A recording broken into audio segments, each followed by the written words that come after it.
রহিম। বন্ধুরা, আজ আপনাদেরকে আমি একটা বাস্তব ঘটনা বলবো। একটা বাচ্চা 2 বছর আগে মারা গিয়েছিল। মারা যাওয়ার পর তার বাবা তাকে কবরস্থানে দাফন করেছিল। দাফন করার পরের রাত্রে তার বাবাকে বাচ্চাটা স্বপ্নে বলতো, বাবা, আমাকে যেখানে দাফন করছো এইখান থেকে উঠাইয়া আমাকে অন্যখানে দাফন করো, কারণ আমার পাশে একটা বেনামাজির কবর আছে। বেনামাজির কবরটাতে প্রতিদিন রাত তার আযাব হয়। এই আযাব আমি সহ্য করতে পারি না বাবা, তাই আমাকে এখান থেকে, এই কবর থেকে উঠাইয়া অন্যখানে আমাকে দাফন করো।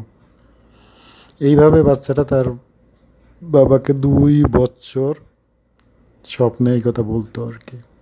বলার পর তার বাবা অনেক মোল্লাদের পরামর্শ নেওয়ার পর 2 বছর পর তার কবর খুদার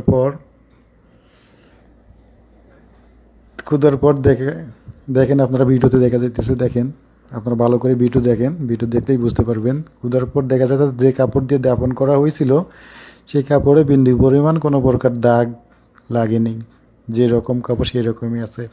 আর দেখেন আপনারা ভিডিওতে ভালো করে দেখেন, তার চেহারা যেভাবে 2 বছর আগে মারা গিয়েছিল তার চেয়ে নূরের চেহারা হয়েছে, তার চেয়ে আগের চেয়ে অনেক নূর তার। দেখেন তাই আপনার ভিডিওতে তার চেহারা দিয়ে নূর বের হইতেছে।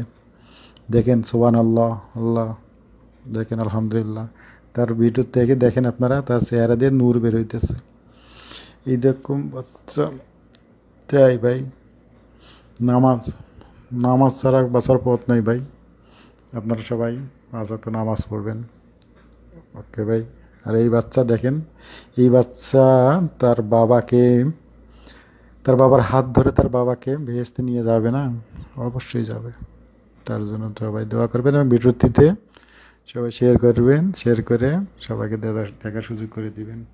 ওকে।